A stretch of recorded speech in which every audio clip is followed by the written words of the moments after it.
Ahora vamos a ver el caso del monoestable lineal, porque un monoestable que utiliza una fuente de corriente constante, que es la que ya vimos en otra lección. Cuando se utiliza una fuente de corriente constante que produce una corriente de emisor igual a la corriente de colector, esto ayuda a que si aquí se coloca un transductor resistivo, pues no se va a dañar.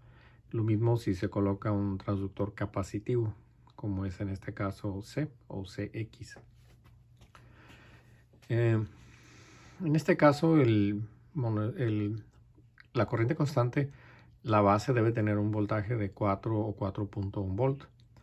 Y aquí se conecta a la terminal de umbral positivo para detectar cuando el capacitor llegará a este voltaje, que si polarizamos VDD igual a 6 volts, pues VT positivo es 2/3 de 6 volts, es decir, 4 volts.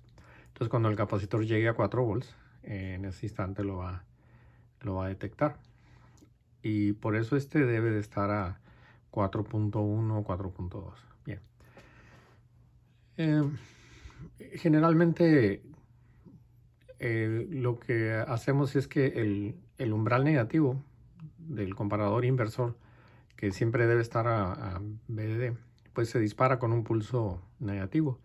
Este pulso puede tener rebote, no importa, porque este va conectado a un flip-flop internamente, entonces no le afectan los rebotes del switch. El voltaje de umbral positivo se puede alterar, no tiene que ser 4 volts necesariamente, entonces por eso colocamos un resistor de 5 kilos para calibrar este a 4, 4.1, 4.2 o un poco menos. Pero siempre este voltaje de umbral positivo debe ser mayor que el voltaje de la base. Ligeramente mayor, y me refiero a 100 milivolts o más que el voltaje de la base. Bien. Bien. Entonces, se va a obtener un pulso de salida por este periodo T. Vamos a determinar cómo. Primero necesitamos conocer la corriente. Entonces la corriente de emisor o de colector, por eso la llamo aquí la corriente I. Esta corriente debe estar estará dada por el voltaje de la fuente menos el voltaje de la base aquí, menos el voltaje base emisor que hay aquí. Entonces, y como aquí está la resistencia, pues se divide entre R. Bien, entonces ya tenemos la fórmula de corriente. Ahora para obtener el tiempo, en primer lugar aquí en el diagrama se observa que disparamos con la función trigger, que es la terminal 2 del 555, la que está acá. Con esa función disparamos al presionar el botón. Entonces el comparador inversor causa que el flip-flop cambie de estado, libera a la descarga, es decir, al transistor que estaba aquí lo pone en corte. Estaba en saturación, lo pone en corte para dejar que el capacitor ya no esté aterrizado y que se cargue libremente. Como la corriente es constante, se va a cargar en forma de rampa, no en forma logarítmica. Entonces va a llegar hasta 2/3 o el voltaje de umbral, dependiendo el umbral positivo, el VT positivo, dependiendo del ajuste que les comenté, que le podemos dar aquí con esta resistencia. Bien, entonces la salida pues va a ser una salida digital dada por este periodo T.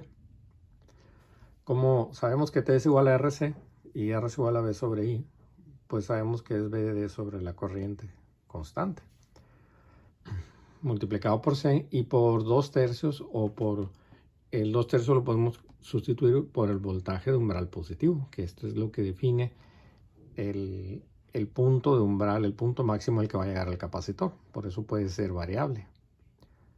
Si no le ponen la resistencia esta, pues va a ser 2/3, pero si ya lo varían, pues va a ser VT positivo, aquí, VT positivo.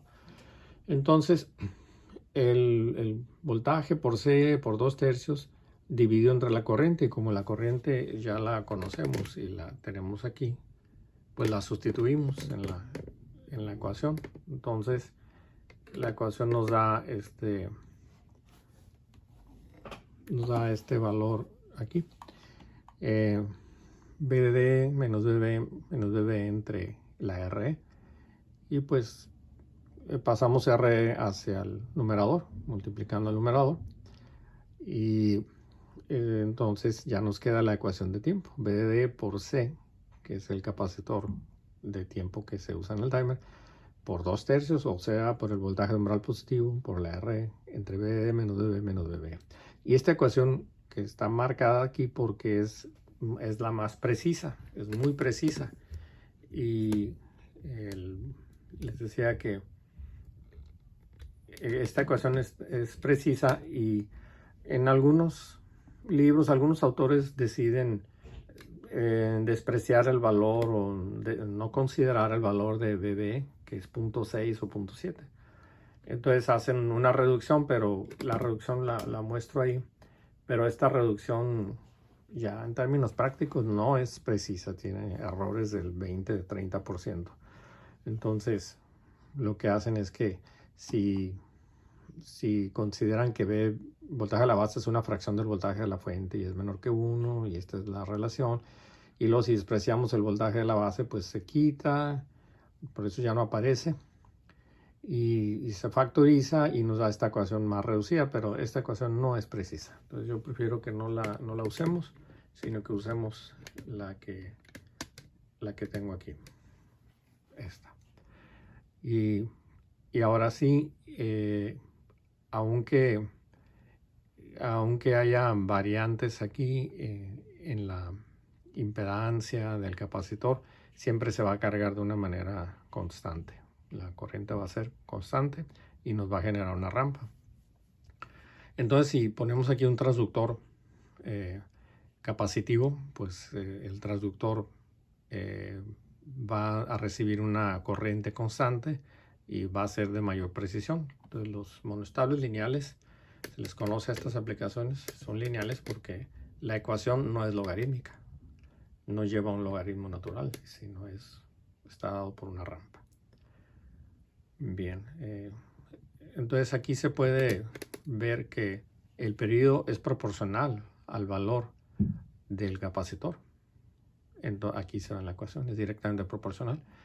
Entonces se puede sustituir por un transductor capacitivo, y ese transductor puede representar una variable física, una concentración de gas, de hidrógeno, nitrógeno, oxígeno, metano, gases propano, y nos va a dar aquí un periodo, ¿verdad? Un periodo lineal, pero ya dependiendo de las características del transductor, pues se decide si se va a recalibrar. Y la manera más fácil de recalibrar para que nos dé el periodo que sea proporcional en manera digital a la lectura que estamos midiendo, de la variable que estamos midiendo, pues eso se hace con un ajuste fino aquí del VT positivo, del voltaje de umbral, y así no tenemos que andar variando la corriente o otras variables, sino con el ajuste fino de aquí. Bien, eso es todo para este diseño. Gracias.